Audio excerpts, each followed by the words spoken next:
عزیزان محتشم، میں اور آپ آج اس جمعہ کی نشست میں اس غرض و غایت سے حاضر ہوئے ہیں کہ چند لمحے اللہ اور اس کے محبوب کی بارگاہ میں حاضر ہو کر گزارے جائیں اور ان لمحات کی برکتوں اور رحمتوں کو سمیٹ لیا جائے۔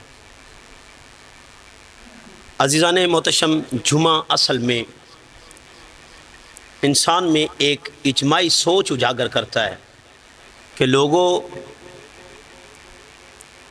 اللہ کی خوشنودی اور تمہارا نفع مل بیٹھنے میں ہے۔ تو یہ مسلمانوں کو اللہ پاک نے جمعہ کے تصدق سے مل بیٹھنے کا ایک بہانہ بنایا ہے۔ یہ اجتماعی سوچ اجاگر کرتا ہے۔ تو اللہ پاک ہمیں اس جمعہ کی بابرکت سعادت بھری گھڑیوں میں اپنی خاص رحمتوں سے نوازے۔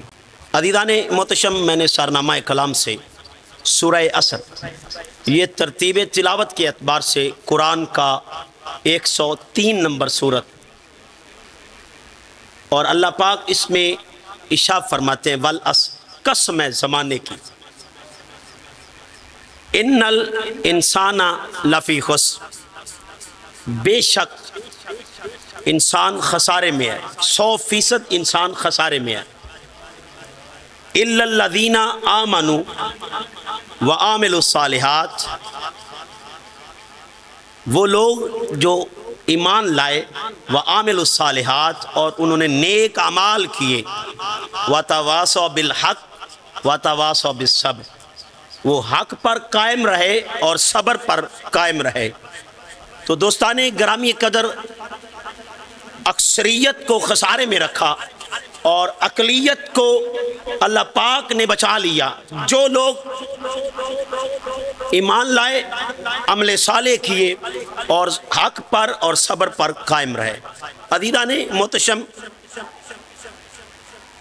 اللہ پاک ارشاد فرماتے ہیں والعصر، گزرتے ہوئے زمانے کی قسم، جو غیر محسوس طریقے سے گزر رہا ہے، اب احساس نہیں۔ دوستان گرامی قدر، زمانے کا احساس، اس کے گزرنے کا احساس نہیں گزر رہا ہے۔ بچے تھے جوان ہو گئے، جوان تھے بڑھاپا چھا گیا، بال چھوٹے تھے بڑے ہو گئے۔ اب زمانے کے گزرنے کا احساس نہیں ہے، گزر رہا ہے غیر محسوس طریقے سے، اور زمانے کا پتہ گزرنے کا اس وقت لگتا ہے جب انسان اپنی آخر کو پہنچ جاتا ہے۔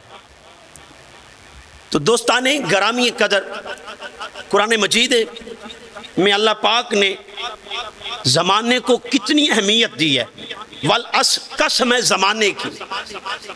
زمانے کی قسم، اور پھر ارشاد فرمایا سورہ لیل میں، یہ قرآن کا 92 نمبر سورہ ہے، اللہ پاک ارشاد فرماتے ہیں واللیل اذا یغشی والنہار اذا تجلی، قسم ہے رات کی جب وہ چھا جائے،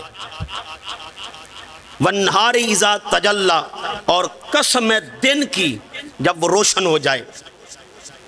اور سورہ تکویر میں آواز دی، یہ قرآن کا 81 نمبر سورہ ہے، اور اس کی 17 اور 18 نمبر آیت میں اللہ پاک ارشاد فرماتے ہیں واللیل اذا عسعس والصبح اذا تنفس، قسم ہے رات کی جب وہ پھیل جائے، قسم ہے دن کی جب وہ جگمگاتی ہوئی اس دنیا میں آئے۔ اور پھر آواز دی سورہ شمس میں، زمانے کو کتنی اہمیت قرآن دے رہا ہے۔ اللہ پاک ارشاد فرماتے ہیں، یہ قرآن کا 91 نمبر سورہ ہے، دوستان گرامی قدر ارشاد فرمایا والشمس وضحاها والقمر اذا تلاها والنہار اذا جلاها واللیل اذا یغشاها، سورج کی قسم اور اس کی روشنی کی قسم، چاند کی قسم جب وہ اس کے پیچھے نکلے، اور دن کی جب وہ اسے روشن کر دے، اور رات کی جب وہ اسے ڈھانپ لے، قسم ہے سورج کی، قسم ہے چاند کی۔ یہ گردش لیل و نہار، یہ روز و شب کی آمد و رفت جو زمانے کو تشکیل دیتے ہیں، دن اور رات سے زمانہ بنتا ہے، دن اور رات کے آنے جانے سے زمانہ آگے بڑھتا ہے، تم اس زمانے کے محکوم ہو اور زمانہ تمہارا حاکم ہے۔ آج انسان اپنی ہر غلطی کو زمانے پہ ڈال دیتا ہے، زمانے پہ ڈال دیتا ہے۔ جواز پیش کرنا ہو تو بندہ زمانے کو الزام ٹھہرا دیتا ہے، زمانہ بڑا عجیب ہے، زمانہ ایسا آ گیا ہے، زمانہ ایسا آ گیا ہے، اب کیا کرے، رشوت نہ لے تو کیا کرے، زمانہ ایسا آ گیا ہے، ماحول ہی ایسا ہے، جھوٹ نہ بولے تو کیا کرے، کاروبار اگر قسمیں کھا کے نہ کرے تو کیا کرے، لوگ اعتبار ہی نہیں کرتے، زمانہ ایسا آ گیا۔ تو ساری غلطیاں بندہ زمانے پہ ڈال دیتا ہے۔ آج والدین کی نافرمانی کوئی کرے تو زمانہ ہی ایسا آ گیا ہے، تو زمانے پہ ہر غلطی کا الزام زمانے پہ ڈال دیتا ہے۔ تو زمانہ دوستان گرامی قدر تمہیں اپنا محکوم بنا لیتا ہے اور خود حاکم بن جاتا ہے، زمانہ ایسا آ گیا ہے۔ صاحبان محتشم، آج کچہریوں میں جھوٹ کیوں ہے، زمانہ ایسا آ گیا ہے۔ آج لوگ اپنے والدین کی نافرمانی کیوں کرتے ہیں، زمانہ ایسا آ گیا ہے۔ آج لوگ ایک دوسرے کا حق کیوں سلب کر رہے ہیں، زمانہ ایسا آ گیا ہے۔ دوستان گرامی قدر زمانے کے پر الزام لگا دیتے ہیں کہ زمانہ ایسا آ گیا ہے، زمانہ ویسا آ گیا ہے۔ آؤ صاحب ذہن نشین کر لیں، اللہ کہتا ہے وَالْعَصْرِ إِنَّ الْإِنسَانَ لَفِي خُسْرٍ، قسم ہے زمانے کی، بے شک انسان خسارے میں ہے۔ اگر یہ زمانے کا محکوم ہو جائے گا تو خسارہ پائے گا، إِلَّا الَّذِينَ آمَنُوا وَعَامِلُوا الصَّالِحَاتِ، اور اگر ایمان لے آئے گا اور اپنے آپ کو سنوار لے گا، سدھار لے گا۔ تو صاحبان محتشم، یہاں ایک نقطہ کمال بتا رہا ہوں، یہ عمل صالحہ کیا ہے۔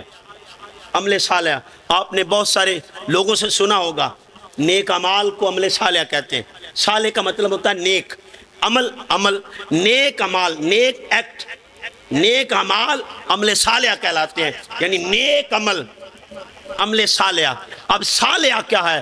وہ عمل جو اس کی مرضی میں ہو، جو اس کی رضا میں ہو، جو اس کی منشا میں ہو، جو اس کی چاہت میں ہو، جو اس کی خوشنودی حاصل کرنے کے لیے ہو، جو بھی عمل اس کو راضی کرنے کے لیے ہو، صرف فقط اور فقط اللہ کی رضا ہو، اللہ کی منشا ہو، اللہ کی چاہت ہو، اللہ کو منانے کے لیے، اللہ کی خوشنودی حاصل کرنے کے لیے جو بھی عمل کرو، جو بھی عمل کرو، اور جو وہ چاہے وہ کرو اور جو نہ چاہے وہ کرو۔ اب نہ کرنا بھی عبادت ہے اور کرنا بھی عبادت ہے۔ وجہ کیا؟ جو عمل اس کی رضا ہو وہ کر لو، اور جو وہ نہ چاہے چھوڑ دو، یہ عمل صالح ہے۔ اب آواز دی اِلَّا الَّذِينَ آمَنُوا، ایمان والوں کے لیے، سوائے ایمان والے اس سے بچ گئے، وہ بچ گئے اس خسارے سے۔ ایمان کیا ہے؟ سورہ بقرہ میں آواز دی لیس البر، یہ قرآن کا دوسرا سورہ ہے اور اس کی آیت نمبر 177 کے الفاظ ہیں، لیس البر ان تولوا وجوہکم قبل المشرق والمغرب ولکن البر من آمن باللہ، تمہارے منہ کا مشرق کی طرف ہو جانا یا مغرب کی طرف ہو جانا نیکی نہیں ہے۔ پھر نیکی کیا ہے؟ وَلَكِنَّ الْبِرَّ مَنْ آمَنَ بِاللَّهِ، نیکی تو یہ ہے کہ تو اپنے رب پر ایمان لائے، وَالْيَوْمِ الْآخِرِ، اور تیرا آخرت پر ایمان ہو، وَالْمَلَائِكَةِ، اور فرشتوں پر ایمان ہو، وَالْكِتَابِ، اور کتابوں پر ایمان ہو، وَالنَّبِيِّينَ، اور نبیوں پر ایمان ہو۔